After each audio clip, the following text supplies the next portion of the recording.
right, guys, getting this video started. First of all, I just wanted to let you know what I am working with.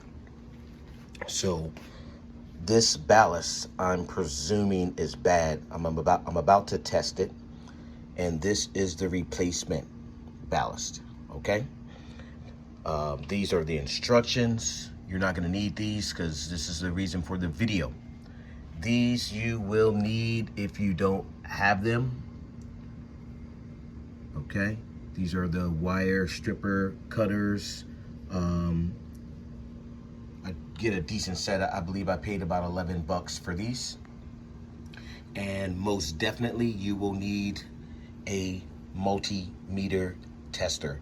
I have a decent one. I can't remember how much I paid for it, but this one is a contactless one just to check the power. And then also, as you can see, we're going to connect the little prongs, whatever you want to call them, to actually touch those to the wires on this ballast to see if it is bad. Also, you use the multimeter to test the power and the coming from the house. That's the most important thing that you want to do, is verify that the power is off prior to doing anything. Okay, the most important step. I'll be back in a minute. Okay, guys, this is the fluorescent light fixture. As you can see, I've already removed the ballast. I have pictures of it. Those are my wires. That's my ground and my neutral and my hot. Not so sure if you can see the hot. Well, the hot is the white one, and it's kind of right next to.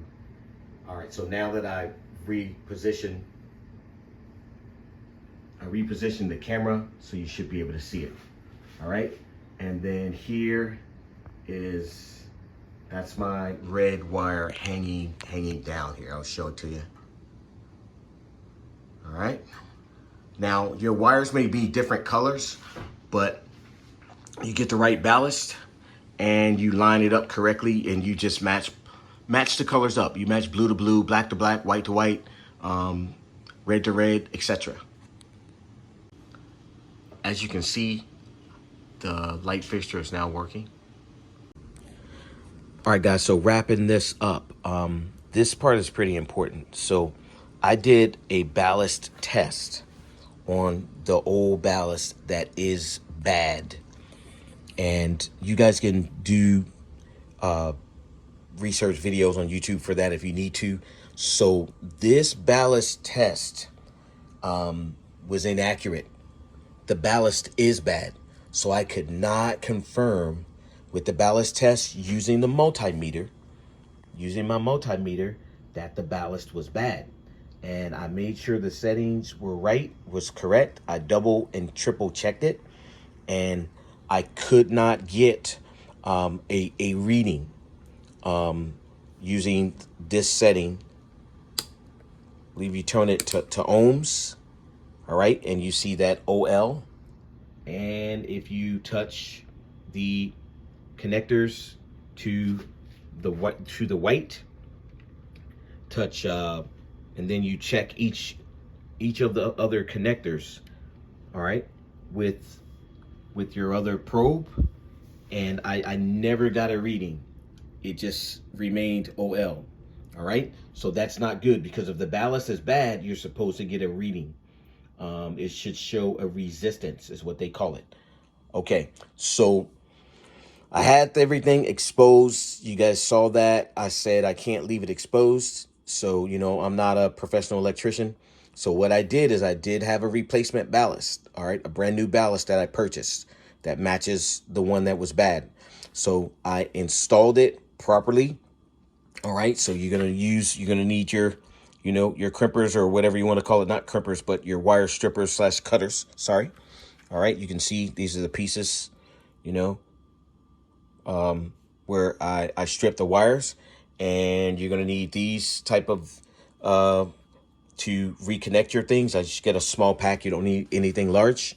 All right. And obviously you want to wear rubber gloves. And like I said, you're not going to need the instructions because I mean, you can read them, but that's what this video is for. So this is pretty much all you'll need to complete the job. And like I said, the most important thing is to cut the power, kill the power before you do it. This multimeter is a what I say, you don't have to connect it. You don't have to touch anything to check the power. I can turn it on and I just hold down this button right here.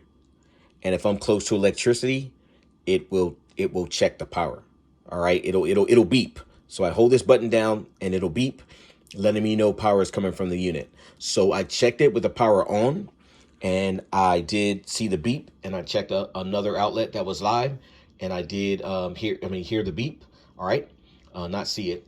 And then I cut the power off at the breaker. All right, and then I went back to the panel and I checked for the power, and there was no beep. All right, and there's another socket that's connected that cuts off when I cut the power off to the main light. And I checked that power and there was no beep as well. So guys, hopefully this helps somebody in some way. If you have a fluorescent light fixture, the issue is most likely a bad ballast. If you are not doing a ballast bypass, and if you don't know what that is, then just research it. If you have a ballast and you want to reuse it, you want to keep everything working the same way it was, then find out what type of ballast you have and order a replacement. I think I paid like $22 for it. With tax, it was like $25. And order your new ballast and replace it. It's super easy. Cut the power. All right, you're going to have your gloves. You're going to have your multimeter. You're going to have your wire stripper / cutter.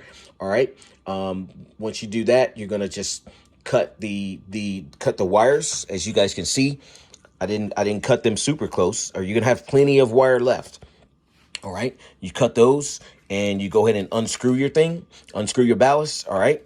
And remove your ballast. All right. Then you just take your new ballast. All right. And you reconnect it using these. Basically, you would have this kind of like that.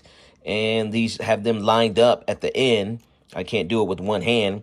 And then you basically just put this on there with both of them like so. And you just screw it.